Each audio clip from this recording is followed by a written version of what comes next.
चुनाव का मौसम शुरू हो गया, ये मुझे पता लगा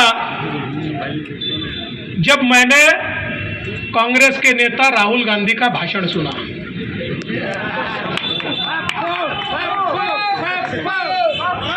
आपने गजनी करके एक पिक्चर देखी होगी, वो गजनी को भूलने की बीमारी होती है, ऐसी ही भूलने की बीमारी हमारे राहुल गांधी जी को और भूपेश बघेल जी को है। ये छत्तीसगढ़ के गजनी है।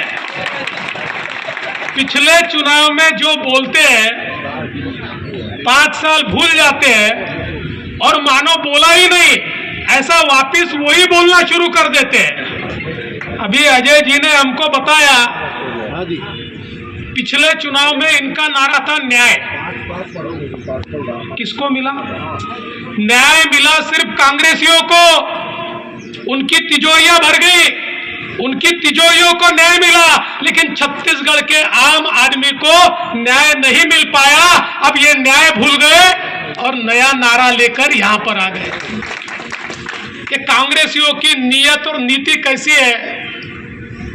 एक हमारे कांग्रेसी चुनाव आया तो गांव पहुंच गए और बोले देखिए तुम्हारे गांव की सारी समस्या निपटा देंगे और तुम्हारे गांव में एक पुलिया भी बना देंगे। तो एक बूढ़े खड़े हुए बोले पुलिया क्या बनाओगे, न नदी है न नाला है। बोले कोई बात नहीं, चुनकर दीजिए, नदियां भी बना देंगे, नाला भी बना देंगे और पुलिया भी बना देंगे। तो ऐसे ये सारे गजनी अब वापिस छत्तीसगढ़ में आ रहे हैं। तो इनसे सवाल पूछना, 5 साल पहले जो जो कहा था उसमें से क्या किया बताइए, बताइए आपने क्या किया? ये जवाब नहीं दे सकते क्योंकि छत्तीसगढ़ में पिछले 5 वर्षों में केवल भ्रष्टाचार का बोलबाला रहा है।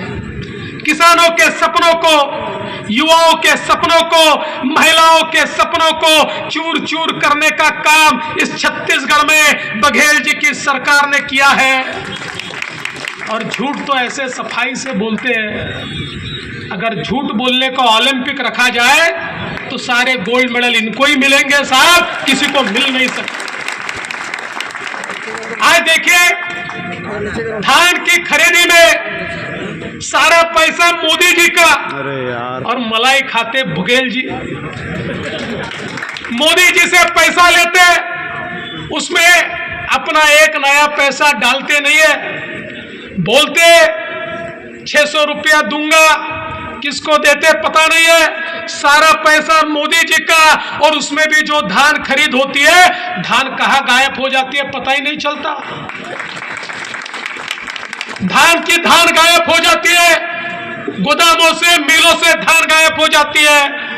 ये छत्तीसगढ़ में किसानों के साथ और धान का घोटाला करके इस सरकार ने छलावा किया है।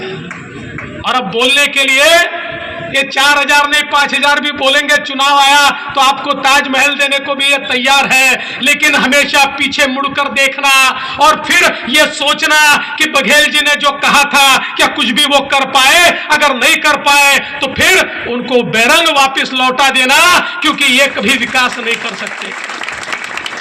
अभी अजय जी बता रहे थे शराब का घोटाला, ये तो छत्तीसगढ़ ने भैया घोटाले की नई फैक्ट्री निकाली है। दुनिया में, पूरे भारत में शराब में घोटाला होता था, इसलिए होलोग्राम आया। क्या बोल के आया था होलोग्राम?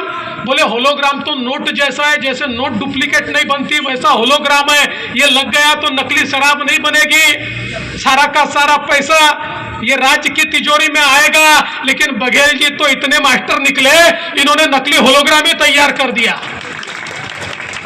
मानो नकली नोट तैयार हो गई। और गंदी शराब, घटिया शराब, ये शराब पर होलोग्राम लग गया और सरकारी शराब बना बना के उसको बेच दी। पैसा सरकार के खजाने में नहीं आया। अरे लोगों तो शराब के मान पर जहर पिलाया और जहर का सारा पैसा ये कांग्रेसियों के तिजोरी में चला गया। ये शराब का घोटाला करने वाले घोटालेबाज लोग हैं, हर चीज में घोटाला। अभी कोयले के घोटाले के बारे में बता रहे थे, किस प्रकार से गांधी जी का दर्शन नहीं होता, कोयले की ट्रक आगे नहीं बढ़ती। हर ट्रक पे गांधी जी का दर्शन, असली गांधी जी नहीं। आपको पता है हरे वाले गांधी जी, वो हरे वाले गांधी जी का दर्शन लेकर ही ये पक्के गांधीवादी लोग हैं। ये सिर्फ नोटों पे गांधी जी का दर्शन करते हैं और वो दर्शन हुआ कि तब ट्रक जाकर आगे बढ़ता है। इस छत्तीसगढ़ के अंदर जिस प्रकार से कोयले के कारोबार में इन्होंने हाथ काला किया है, मैं आपको यकीन से कहता हूं, अब इनका मुंह काला कीजिए, नहीं तो छत्तीसगढ़ का विकास ये कभी नहीं कर पाएंगे। अरे आपके सपनों को तोड़ने का काम इन्होंने किया है। जब कोई बच्चा नौकरी के लिए परीक्षा देता है तो उसके मन में सपने होते हैं, साल साल 2-2 साल तक वो पढ़ता है, ये सोचता है कि मेरी भी नौकरी लगेगी, शादी करूंगा, परिवार बसाऊंगा, माँ बाप को मदद करूंगा।